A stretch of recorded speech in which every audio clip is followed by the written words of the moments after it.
right, I'm going to show you how to make a bubble mailer out of duct tape and bubble wrap.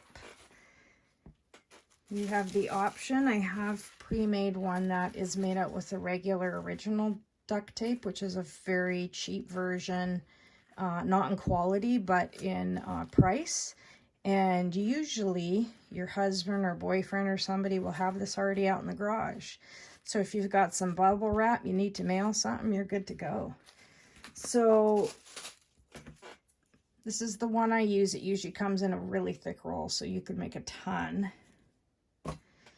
And this is some printed duct tape, which I have a ton of different patterns.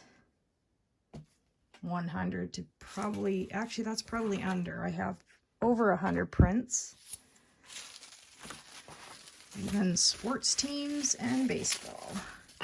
All right, so what we're going to do today is make a 6x9 mailer, and you just cut out your bubble wrap 6 inches on, obviously in width, and 18 inches in length, because that once you do that in half, it'll be 9 inches.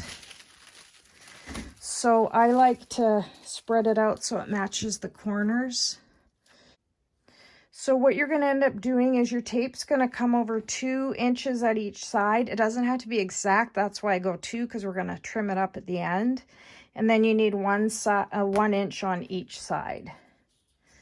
So basically you're just going to tape along. Should have started my tape first. All right.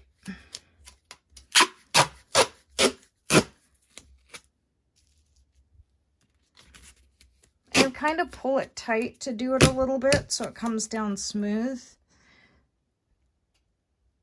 So 1 inch there, and then smooth it along and cut it. Again, like I said, it doesn't, you don't have to make any exact line there. And you're going to pull out your next one. Same idea. You don't have to overlap a lot. I mean, overlap a bit, but you don't have to go a lot.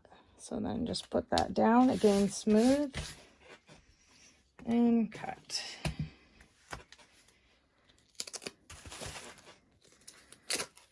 We're just going to keep going along like that.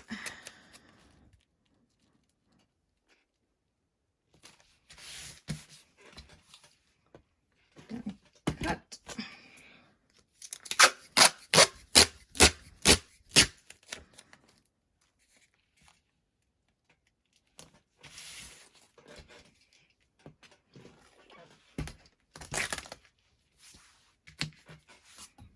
And then the last row.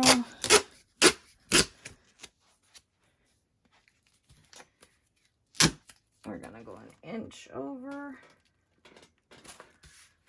And if it's not exactly 1 inch, don't worry about it. But just enough to fold over. Okay, first thing we're going to do is trim the ends off to what we want them at. So I'm going to keep the pattern, I want it facing this way, so this will be the top of my envelope. So you're just going to do the bottom, cut it 1 inch down.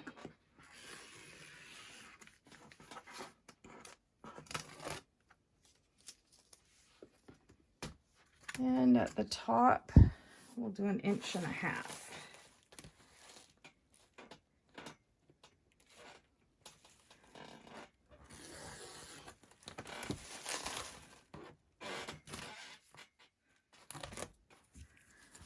All right. So we're going to work on the corners now. We had the corner right at the inch mark here. So from that inch mark, we're just going to angle it a bit. And that helps when you fold it over, you don't get the edge hangover. But I can show you if you want to do them straight. It's not a big deal.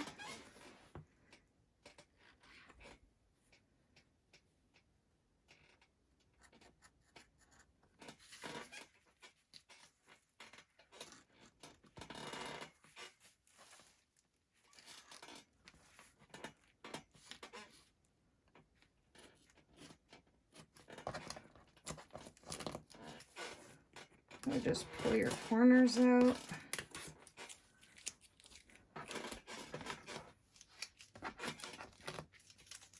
Okay, now we're gonna flip it over. You can use your, if you have an Xacto knife to split it, turn it over.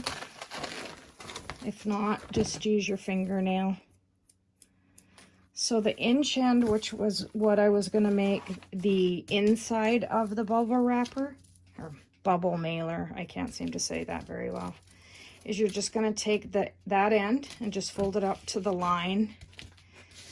And then you're gonna line it back up. And you're gonna cut it 9 inches from there. So 1, 2, 3, 4, 5, 6, 7, 8, 9. So I'll cut this straight to show you the difference. And then we'll cut this side. Well, we'll just V it a little bit at that, and you'll see the difference when I go to fold it over.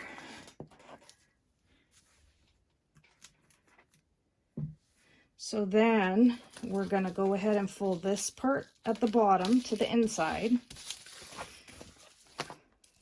Same here. And then you're just going to fold this over onto the top. Now I like to make sure the top stays just away from that sticky tape, because that way when you go to close it, it's going to close better. So then you're going to take your sides and fold them in.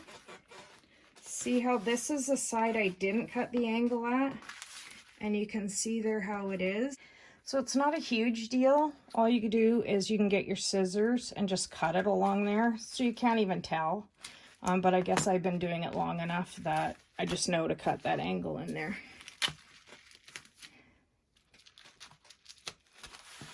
All right, and then this other side.